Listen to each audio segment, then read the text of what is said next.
All right, we're looking at a story today about a controversy beginning over the autopsy of George Floyd. So what's happened here is that there's been two autopsies done. There's the official autopsy done by the Hennepin County coroner's office, and then there's an independent autopsy that's been done by the family of George Floyd.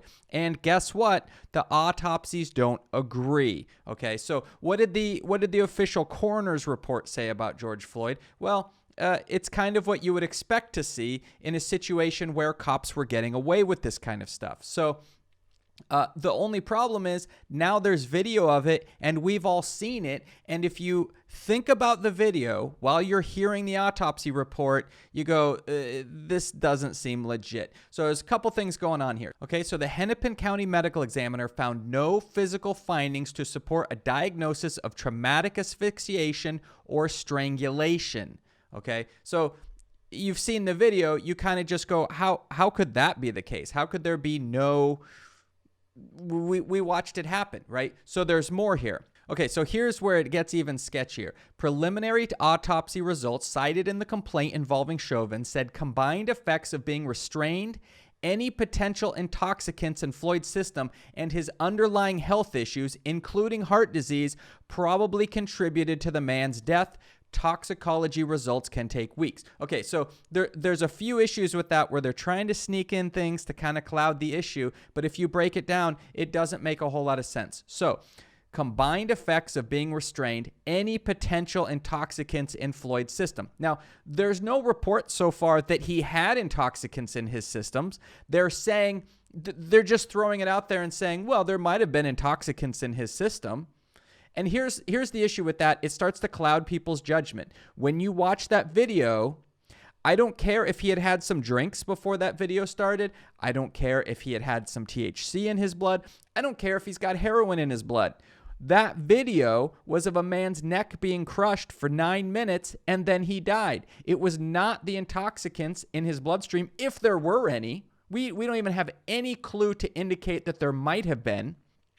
But if there were, that's not what killed him, okay? What killed him was the knee that was being ground into his neck for around 9 minutes. That's what killed him, right? If the knee wasn't there, he would be alive, right? And we don't even know if there's intoxicants in the first place. Okay, then they talk about underlying health issues, heart disease, right?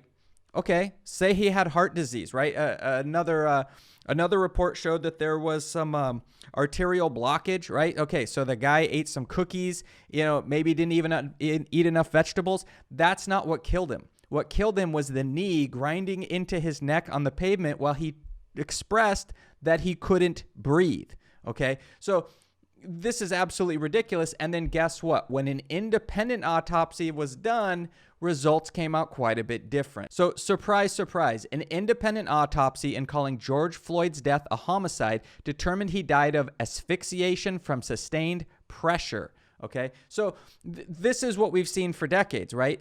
Someone is killed by the police, and then the coroner writes up a report, and then the cops go free. That's part of the problem. That's part of the systemic issue that we have going on here. Here, like, we've seen the video, right? Because when these cases occur, but we don't have video of it, then all you have to go by is the coroner's office. Here, we have a situation where there's video accompanying it, and I don't think anyone watching that video ends with it going, yeah, it was probably his hypertension that got him. He probably would have been fine if he, had taken care of himself a little bit better. No, the hypertension's not what killed him. The crushing of his neck is what killed him. The prolonged crushing of his neck. All right. And the thing is, I don't really care. They could say, well, it wasn't asphyxiation. It was some other kind of neck injury. Who knows? It doesn't matter. When someone takes control of your body and you don't get to make decisions about what your body is doing. That was the case of George Floyd, right? He was on the ground, hands behind his back, people on top of him. He didn't get to choose what to do. He was not able to make the choices that would lead to him living. Right? This cop was making the choices for him. When you take over someone else's body like that, you are responsible for that person. And you don't get to later go, well, I didn't know he had hypertension. Yeah, because you'd only been around him for a few minutes. Of course you don't. You can't assume that he's a perfectly healthy individual and then start doing things to him. So the fact that this man may have had underlying health conditions means nothing, right? It changes nothing. You take control of another man's body. You are responsible. And if he dies while you were taking care of that, that's on you because you were in control. Okay? You were in control. You decided to grind that knee into his neck. You got to live with it when he dies. Right? So anyone trying to push this off on other stuff is just trying to cloud the issue. All right? Because you just go watch the video again, right? If you get through this and you think, yeah, well, he probably had a couple drinks before that. Okay. Maybe he had drinks. I don't care. He shouldn't be dying, right? It shouldn't have led to his death. And there's one person who escalated this situation to the point where someone was dying, and that was the police officer. And so this is what makes it, this kind of clouding of the issue is what makes this so difficult, right? What is the main thing we keep hearing from protesters is they're saying, don't kill us, stop killing us, right? That's the big request that's going on. We want cops to stop killing us. And if your response to a group of people saying, hey, in American culture, what we need is for cops to stop killing us, if your response is, yeah, but, right, and you make some kind of other reason why it was okay to do this, I don't know. You got to watch the video again. You got to sit there and watch the video, realize that's a human being, and ask yourself, what are we doing that we're saying this is maybe about toxicology reports coming back? I don't care what was in his blood.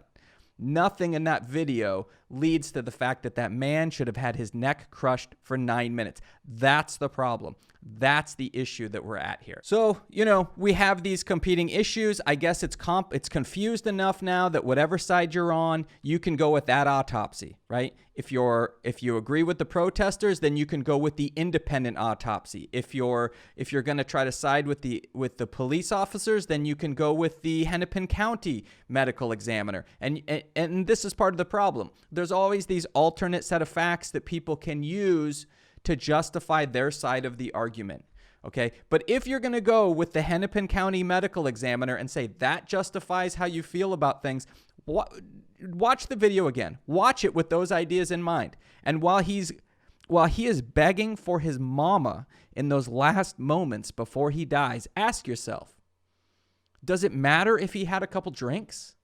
Does it matter if he had some marijuana? Because I don't care. It doesn't make any difference. That man was begging for his life. Okay? It doesn't make any difference what's in his blood, and it doesn't make any difference if he had hypertension. He did not deserve to die that day. All right. Thanks for checking out the video. Make sure to hit that subscribe button so you can check out all the new content as it becomes available, and we'll see you in the future.